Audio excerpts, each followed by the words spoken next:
হ্যাঁ, এই ইস্যুটাকে কেন্দ্র করে ইতিমধ্যেই দেশব্যাপী শোরগোল শুরু হয়েছে যে সম্প্রতি দিল্লি পুলিশ, যেটা সরাসরি স্বরাষ্ট্র মন্ত্রক দ্বারা পরিচালিত, যার মাথায় আছেন আমাদের দেশের স্বরাষ্ট্রমন্ত্রী মাননীয় অমিত শাহ মহোদয়, যে দিল্লি পুলিশ একটা চিঠি লিখেছে। এটা প্রায় ইয়ের মতো, বিজ্ঞাপনের মতো, যে দিল্লিতে সাম্প্রতিককালে তারা যে বিদেশি নাগরিক, বিশেষ করে বাংলাদেশি, তাদের চিহ্নিত করার নামে কয়েকজন বাংলাভাষীকে তারা আটক করেছেন এবং তাদের বয়ান রেকর্ড করেছেন। তো স্বাভাবিকভাবেই তারা বাংলাদেশি না ভারতীয়, পশ্চিমবাংলা, আসাম বা ত্রিপুরা রাজ্যের বাসিন্দা, আমি সে কথা বলছি না, কিন্তু দিল্লি পুলিশ যেভাবে বিষয়টাকে এই উত্থাপন করেছে, এটা অত্যন্ত আপত্তিজনক। তারা নিঃসন্দেহে বাংলাতেই তাদের বয়ান দিয়েছেন। এই আটক কয়েকজন ব্যক্তি লিখেছেন তারা তারা বাংলাদেশি ভাষায় কথা বলেছেন। তো পৃথিবীতে বাংলাদেশি ভাষা নামে তো কোনো ভাষা নেই।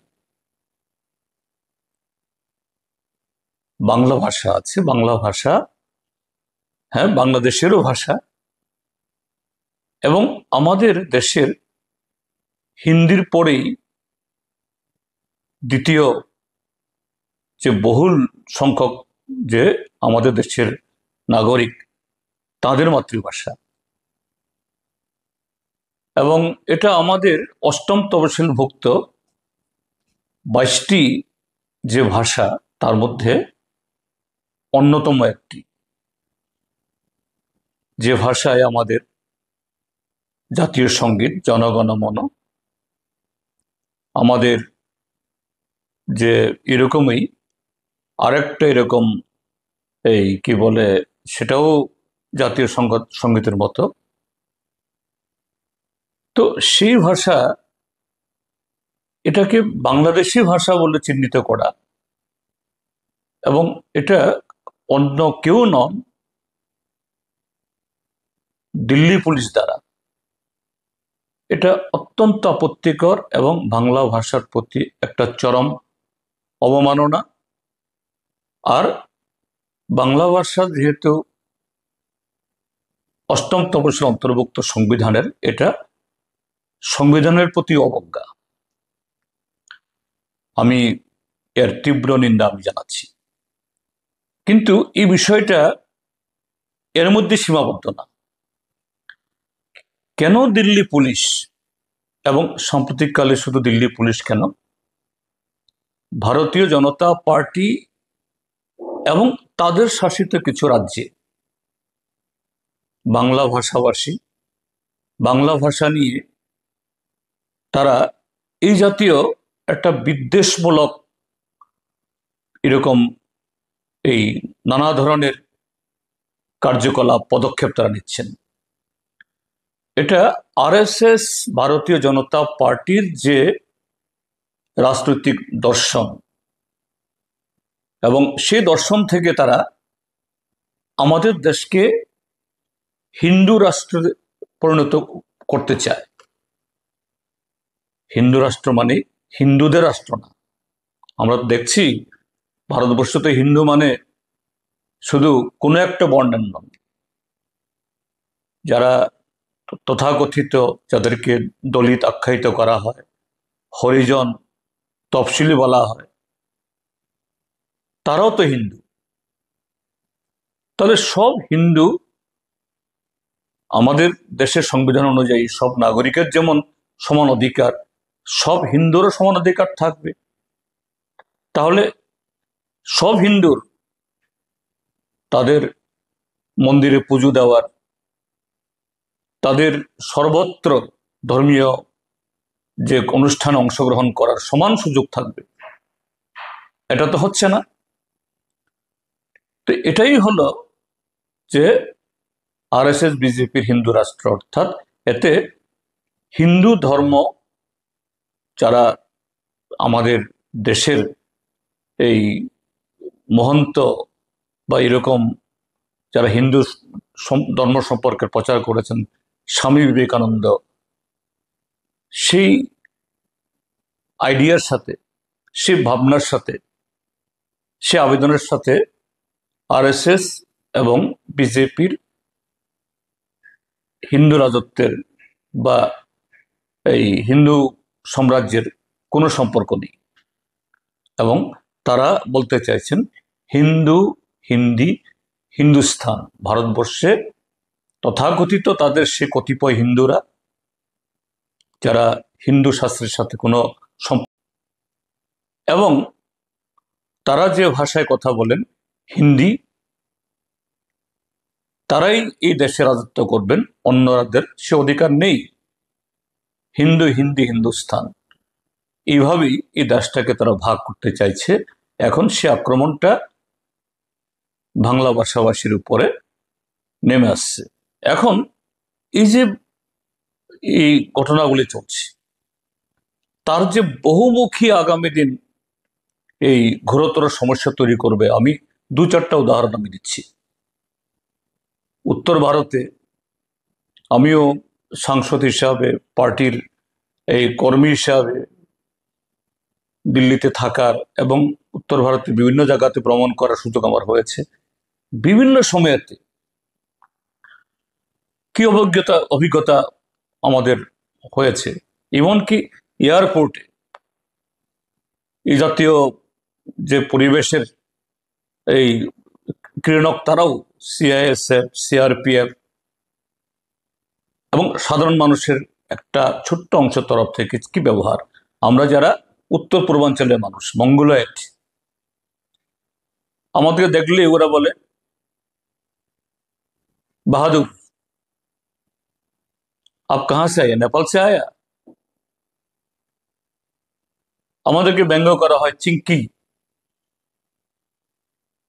এই উত্তর পূর্বাঞ্চলের লোকদেরকে। এবং এটা সেই মানসিকতা যে হিন্দু, হিন্দি, হিন্দুস্তান, অর্থাৎ আমরা যারা মঙ্গোলয়েড, আমরা যেন ভারতীয় না। কাজে আমাদের সংস্কৃতি স্বাভাবিকভাবেই এ সম্পর্কে তারা অপরিচিত, এটাকে তারা ঠিক সেরকম ভাবে সম্মান দেন না। এক। দ্বিতীয়, এখন যে ধরনের মোভ চলছে এই ভারতীয় জনতা পার্টির শাসিত রাজ্য এবং আমাদের রাজধানী দিল্লি, এসব জায়গাগুলোতে, তো ত্রিপুরাজ্যে যারা বাঙালি, বাংলা ভাষাভাষী যারা, ত্রিপুরাজ্য থেকে বহু ছাত্রছাত্রী বিভিন্ন বিশ্ববিদ্যালয়, কলেজে পড়েন, উত্তর ভারতে চিকিৎসা এবং কাজের জন্য যান। তো তারাও সবাই পশ্চিমবাংলার মতো, অর্থাৎ যেটাকে বলা হয় কেলু বা বিশুদ্ধ বাংলায় কথা বলেন না। ত্রিপুরাজ্যে যারা এখানকার স্থায়ী বাসিন্দা, নাগরিক, এখানে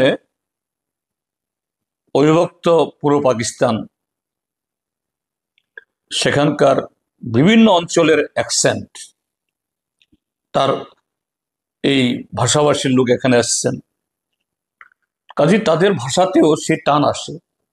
যেমন আমি বাঙালি না হলেও আমি দক্ষিণ ত্রিপুরা থেকে এসেছি।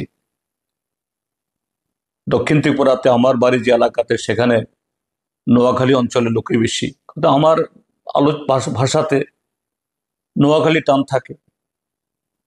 আর আগরতলাতে দীর্ঘদিন থাকার সুবাদে এখানে কুমিল্লার লোক, কুমিল্লা এবং নোয়াখালীর মিশ্রণ হয়। কখনো কখনো কোনো কোনো শব্দ এই চাটগাঁয়া অর্থাৎ চিটাগাঙ্গের মানুষের, তাও আমরা ব্যবহার করি। আমাদের 59 জেলা এবং এই উত্তর জেলা, সেখানে এই শ্রীহট্ট তথা সিলেটের লোকরা এসছেন, সিলেটি টান আছে।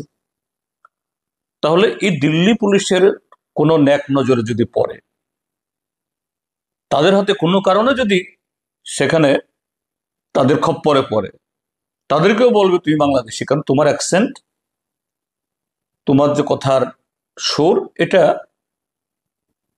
কলকাতার মতো না, পশ্চিমবাংলার মতো না, নদিয়ার মতো না। কি হচ্ছে এগুলো? যে আরএসএস, ভারতীয় জনতা পার্টি এই দেশটাকে কোথায় নিয়ে যেতে চাইছে? আমাদের দেশের অন্যতম সমৃদ্ধ রবীন্দ্রনাথের ভাষা, বঙ্কিমচন্দ্রের ভাষা, নজরুলের ভাষা, যে ভাষায় আমাদের জাতীয় সঙ্গীত রচিত হয়েছে, সে ভাষার প্রতি এত অপমান, সে ভাষাভাষীর উপরে এই জাতীয় কুৎসিত আচরণ। আমি দিল্লি পুলিশের এই আচরণের তীব্র নিন্দা জানাচ্ছি এবং ইতিমধ্যে সারা দেশের মানুষ সোচ্চার হয়েছেন, শুধু বাংলাভাষী ভাষাভাষীরা, অন্যান্যরাও, যে দিল্লি পুলিশের বিরুদ্ধে যেন অনতিবিলম্বে ব্যবস্থা গ্রহণ করা হয় এবং এই যে নোটিফিকেশন বা চিঠি, এটাকে প্রত্যাহার করা হয়। এবং শুধু বাংলা ভাষাভাষী না, এরকম অন্যান্য ভাষাভাষী, উত্তর পূর্বাঞ্চলের মানুষ যাদের ফিচার, তাদের চেহারার গঠন মঙ্গলেট, তাদের প্রতি এটা বিগত বহু বছর ধরে এই জাতীয় ব্যবহারগুলো হচ্ছে, এগুলো অবসানের জন্য বর্তমান সরকার ব্যবস্থা গ্রহণ করুক এবং সারা দেশের যারা দেশপ্রেমিক মানুষ, সংস্কৃতি ভাষা সচেতন মানুষ, আরএসএস, বিজেপি তথা বর্তমান যে আমাদের দেশের সরকারের এই যে মনোভাব, অ্যাটিটিউড, তার বিরুদ্ধে সোচ্চার হওয়ার জন্য আমি আহ্বান জানাচ্ছি।